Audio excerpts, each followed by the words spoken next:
hari ini saja, kemarin, dalam 7 menit, 7.000 roket dikerahkan, saudara. Dalam 7 menit, saudara. Hamas melempar menembakkan 7.000 roket dalam 7 menit. Ya, ini beritanya dari IDF, saudara ya. Nah, kita pakai ini ya. Ya, serangan tanpa henti 7.000 roket diluncurkan Hamas ke Israel sejak perang pada pecah 7 Oktober. Salah, saudara ya. Salah. Nah, menurut Israel lebih dari 7.000 roket telah diluncurkan Hamas sejak 7 Oktober. Salah ya. 7 menit 7.000 roket yang benar. Ya. Yang benar IDF ini salah. Salah baca dia, saya nggak tahu ya. Dalam 7 menit 7.000 karena tanggal 7 Oktober saja dalam 20 menit 5.000 roket. Itu sudah hebat. Di tanggal 7 Oktober dalam 20 menit ya itu ada 5.000 roket, saudara. 5.000 roket ya. Nah, kemarin 7 menit 7.000 roket diluncurkan sama Hamas, saudara. 7 menit, saudara ya. 7.000 roket. Artinya ini adalah serangan-serangan, mereka berusaha mencari sesuatu ya, saudara ya, supaya heboh, pemberitaan yang heboh.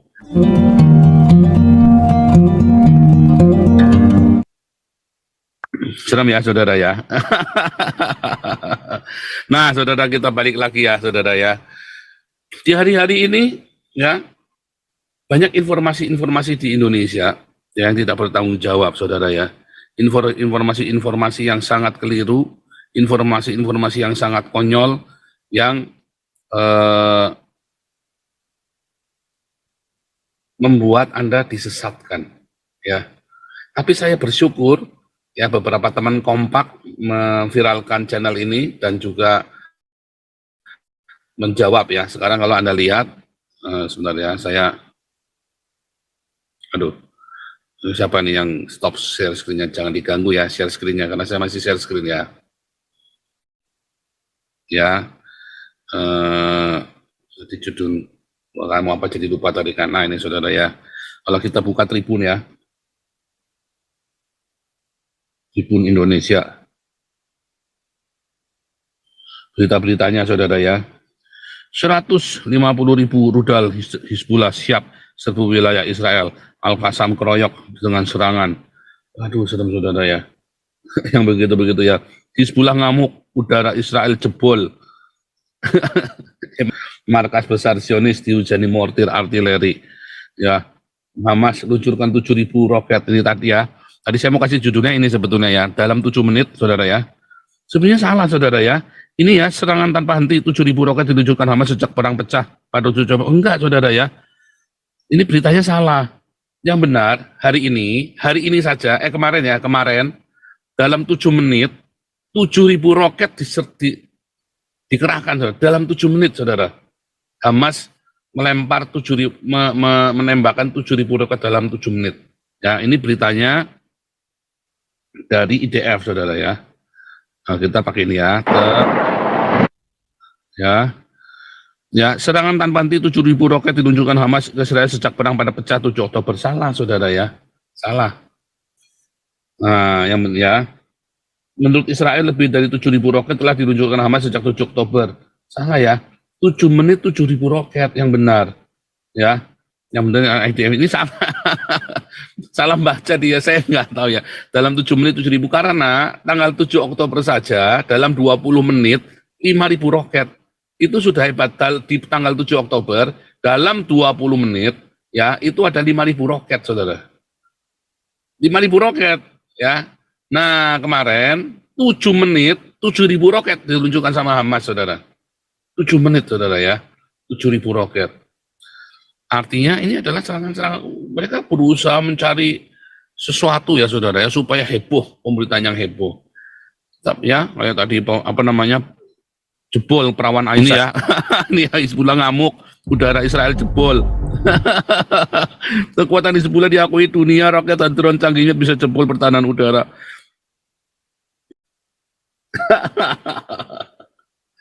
Nah, ini kalau Anda nontonnya gini-gini, saudara ya. Israel going war with the Hizbullah. Nggak takut, saudara ya. Balik lagi ya. Kemarin dirangsak ya, Syria itu Aleppo dibom ya, lagi minggu pertama ya. Itu saja udah bikin panik, saudara ya. Udah bikin panik bandara udaranya.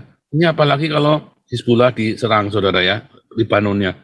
Kalau nyerangnya nggak tanggung-tanggung, nanti mewek-mewek lagi. Coba nanti mewek-mewek lagi tuh Lebanon. Biasa, saudara ya. Anda nonton filmnya, judulnya Beirut ya. Mana sudah saya kasih tahu Anda, Beirut. Ini ya, saudara, film ini ya. Anda nonton film ini, bagus sekali. Kere ya, Beirut sekarang ini, aduh sampai sekarang ya, apalagi 2 tahun yang lalu ya, tahun lalu ya, gudang berasnya dia, gudang logistiknya dia, tiba-tiba jebol sendiri, hancur, saudara, meledak, saudara ya. Waduh, tambah susah. Sekarang miskin sekali orang-orang Lebanon. Banyak sekarang ini di sini banyak pengungsi Lebanon, saudara ya, di Eropa ya. Banyak pengungsi. Mulai berapa tahun yang 2 atau 3 tahun yang lalu, tadinya nggak ada, banyak sekali tiba-tiba banyak. Saking miskinnya nggak tahan. Beberapa Kristen, karena Beirut ini kan sebetulnya kan daerah Kristen, Beirut ini. Jadi orang-orang Kristen di Israel, orang-orang Kristen yang di tanah Israel itu, mereka kumpulnya di Lebanon, saudara. Setelah berdiri negara Israel, karena mereka bukan orang Yahudi, mereka kumpulnya di Lebanon. Dan ingat, saudara, penjelasan saya, Pan Arab, ya, Pan Arab itu berasal dari Pan Islam itu, Pan Islam itu berasal dari Pan Arab. Yang membangun Pan Arab, yang membuat Pan Arab itu adalah mahasiswa-mahasiswa di Beirut, saudara. Ya, di Universitas Beirut. Namanya siapa ya? Sebentar, kenapa ya kampusnya? Liberty University ya, Liberty University Beirut ya, saudara ya. Itu ya, saudara, itu ada di buku saya ya, ada di buku saya. Anda baca buku saya. Itu semua saya cerita detail, saudara ya. Pan Arab itu dibuat oleh orang-orang Kristen ini untuk kebangkitan Arab. Tetapi kemudian dibajak sama khilafah, saudara ya. Dibajak sama khilafah, jadi Pan Islam, mendirikan Suriah Raya. Nah itulah, makanya mereka perang bukan mau mendirikan Palestina, saudara ya. Jadi tidak pernah ada konsep mendirikan negara Palestina, bahkan sejak didirikannya Pan Arab. Mereka ingin ya diambil alih oleh Pan Islam, mereka mau bikin Suriah Raya, saudara, negara Suriah Raya, bukan negara Palestina. Ya, banyak, aduh, saya nggak ngerti ya, ini orang-orang Indonesia, makanya ya belajar sama saya, Dr. Joseph Paulsen, pakar Timur Tengah. Saya sekolah ya Israel Jewish Study di Haifa University, saya tinggal di Haifa. Itu yang namanya pakar. Saya nulis buku tentang Timur Tengah, saudara. Saya menulis buku tentang Timur Tengah, itu tesis saya. Ya, yang buku itu adalah ringkasan dari tesis saya. Ya, ya, saudara ya, buku itu ada ringkasan apa? Buku itu adalah ekstrak ya, bukan ringkasan, ekstrak ya, karena kan saya metodenya saya balik ya kan, kalau enggak Anda baca ininya kan rumusan masalah apa segala macam, Anda bosen bacanya, makanya tak bikin jadi buku. Ya, saudara ya. Anda nonton film ini bagus ya. Beirut dulu indah ya, terus dikuasai sama Islam, hancur. Majapahit dulu indah, dikuasai Islam, hancur. Indonesia sudah benar-benar 70 tahun tiba-tiba dikuasai Islam tahun berapa, saudara, mulai dikuasai Islam? Tahun 98, tahun 98 ya. Tahun 65 sampai 98 tidak berhasil menguasai Indonesia. Tahun 65 walaupun Nasakom gagal, tetapi agama ini tidak berhasil menguasai Indonesia. Tahun 98 ya, inilah Islam menguasai Indonesia. Hancur, saudara, lihat. Nggak akan, Indonesia nggak akan tambah benar, tambah hancur. Percaya saya, saudara. Percaya saya. Ini gereja-gereja, iman dengan iman kita perangi, kita tengking, jengking kamu pendeta-pendeta. Nah, tak jamin kamu jengking, kamu tengking, nggak ada. Kamu mata duit kan pendeta-pendeta ini. Bukannya mau membangun, bukannya berdoa yang sungguh-sungguh, bukannya menginjil, bukannya berdiakonia, malah kamu mengeksploitasi jemaatmu kok. Jengking kamu, jangan anda percaya saya. Wah, sebentar ya. Iya, Pak Paul. Kalau tadi sebentar bro. Ini karena saya lagi kendala. Bukan Pak, saya cuma komen aja Pak. Ini kalau Bapak tadi bicara Beirut Lebanon itu Pak. Ini di Amerika ini ada imigran Lebanon terkenal itu Pak, artis itu Pak. Iya, sebentar. Saya itu menampilkan ini dulu ya, lupa nih. Tapi masalahnya komputer saya ini susah ini. Bentar ya. Nah, saya lupa tampilkan ini ya. Nah, saudara, balik lagi. Bentar ya, sabar. Juragan Alexis, sabar. Nah, saudara, jadi sekarang ini ya kita kembali ke ini ya, saudara ya, ke buku saya ya.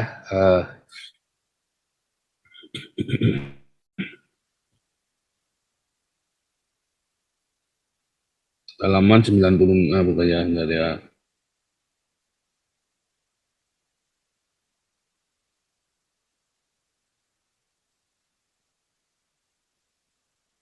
Bentar ya.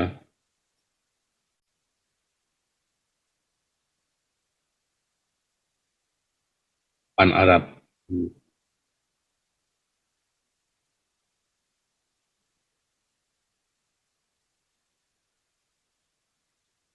Sebentar ya.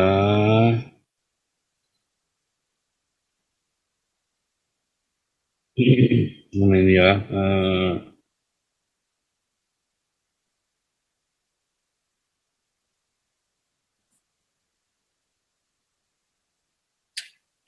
Bentar ya.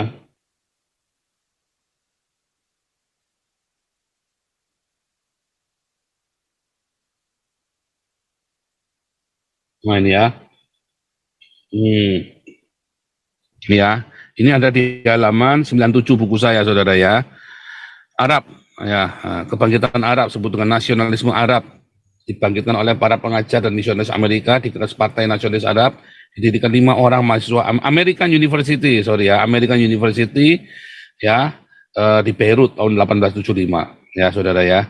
Nah, lalu ada seorang yang bikin laporan ini namanya Profesor Zaina, ya, peneliti orang Lebanon. Ya, Zaina adalah pengajar di universitas itu ya. Secara mengejutkan bahwa kelima mahasiswa ini adalah Kristen. Mereka berasal dari Lebanon dan dari Turki. Lalu 1890 ya, ada yang namanya Abdul Ar-Rahman Al-Kawakibi membolehkan pan-Islam. Lalu memasukkan ya golongannya Muhammad itu, keturunannya Muhammad ya, dari Hashimid, mereka terus bikin pan-Islam, saudara ya. Kurang ajar, saudara ya, diteladung orang-orang Indonesia. Terus ya, saudara, mereka tujuannya adalah mereka mengadakan kesepakatan membantu Inggris dan Prancis untuk mengalahkan Jerman dan Turki dalam perang Ottoman ya, dulu Khalifah dalam perang dunia I. Dan akhirnya Jerman kalah, tapi bukan karena ini saja, karena ada perjanjian Balfour ya. Karena perjanjian Balfour, si orang-orang Yahudinya itu memaksa Senat Amerika supaya Amerika turun ikut perang. Ya, kemarin sudah saya jelaskan ya, 1914 Perang Dunia I kan 1914, 1918. 1914 ya, mereka perang tanpa Amerika. Begitu 1917 Amerika turun, perjanjian Balfour, saudara. Nah, 1917, 1918 mereka menang perang, sekutu. Mereka bikin sekutu ya, Belanda, Inggris, Prancis, Inggris, Amerika, saudara. Akhirnya mereka menang perang, saudara ya. Nah, lihat ya, sekutu terus bikin negara Suriah Raya, saudara ya. Mereka bikin Suriah Raya. Walaupun memang sekutu memberikan Suriah, Lebanon, Irak, akhirnya Inggris dan Prancis mengingkari janji untuk membantu Arab, dimulai deklarasi Balfour. Ya, yang dianggap sebenarnya bukan ingkar janji, saudara ya, tetapi ini saya dari kacamatanya orang-orang Arab, bahwa Inggris ingkar janji. Tetapi sebenarnya sudah diberikan, ya, Lebanon, Suriah, Irak itu diberikan, dikembalikan, ya, mereka independen langsung. Nah, dimulai dari deklarasi Balfour dianggap menguntungkan Yahudi, dan kemudian dalam peristiwa-peristiwa selanjutnya justru membuat Arab jauh cita-cita negara Suriah Raya. Memang tujuannya mau Suriah Raya, bukan negara Palestina. Raja Abdallah dan dari Yordania adalah Hashimid dan pan-Islam para nasionalis Arab, saudara ya. Hal ini membuat kemarahan kepahitan bagi bangsa Arab. Nah, saudara, ini sebenarnya tidak pernah ada rencana mendirikan negara Palestina, itu tidak pernah ada dalam benak orang-orang ini, saudara ya. Lalu mereka mengklaim bahwa Israel adalah penjajah dan sebagainya. Ya, nggak ada dalam benaknya mereka mau bikin negara Palestina, itu nggak pernah ada. Mereka mau bikin negara Suriah Raya. Ya, tidak ada. Kalau Anda lihat sejarahnya, nggak ada ingin mendirikan negara Palestina. Malah akhirnya tahun 81 Mesir damai dengan Israel, ya. Mesir damai dengan Israel. Kemudian dilanjutkan Transyordan damai dengan Israel. Lalu kemudian yang lebih menggegerkan dunia 2020, 2021 ya apa namanya Abraham Accord itu ya, Abraham Accord itu negara-negara Arab dan negara-negara Afrika Utara berdamai dengan Israel. Artinya ditinggal, nggak ada, mereka nggak mau negara Palestina, mereka nggak urusan, saudara. Dan itu hanya sentimen agama saja, karena mereka ingin mendirikan kekhalifahan, menggantikan Khalifah Ottoman yang runtuh. Karena keruntuhan Ottoman, Khalifah Ottoman itu berarti keruntuhan Islam, saudara. Tidak ada lagi pemerintahan Islam di muka bumi ini. Keruntuhan Ottoman itu adalah keruntuhan dunia Islam, ya. Makanya kemarin sudah saya kasihkan juga, siapa yang bisa membangkitkan Islam? Nanti Cina, saudara, the dragon, ya kan? Kebangkitan naga itu tahun 2000 itu kan the dragon, the rise of the dragon kan? Tadi malam sudah saya jelaskan kan? Hanya Cina yang bisa membangkitkan mereka. Apakah Amerika bisa mendamaikan? Nggak bisa, saudara. Di zaman Joe Biden ini Rusia Ukraina perang, zamannya Trump enggak perang. Zamannya Joe Biden ya justru konflik besar-besaran, saudara. Zamannya Trump enggak, kita bisa damai. Justru Trump ini yang menggiring semua itu ya, anaknya Trump itu ya yang bikin yang bisa mendamaikannya, saudara ya. Hebat ya, saudara ya. Harus diakui, saudara. Ya. Yang menjadi broker perdamaian. Nah, begitu Trump muncul kan nggak bisa. Yang bisa siapa? Cina. Ya, tadi malam udah kita bahas juga bagaimana Cina itu kemudian menjadi pendamai bagi Arab Saudi dengan Iran.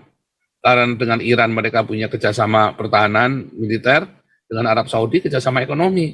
Jadi dengan mudahnya Cina bisa bikin balancing Arab Saudi dengan Iran supaya jangan tegang. Kalau dengan Amerika nggak bisa, saudara. Iran jelas musuh. Arab Saudi dianggap sudah murtad. Itu masalahnya, saudara, yang terjadi. Kau bilang kau menang debat, lawan domba yang sesat. Kau bilang banyak yang tobat.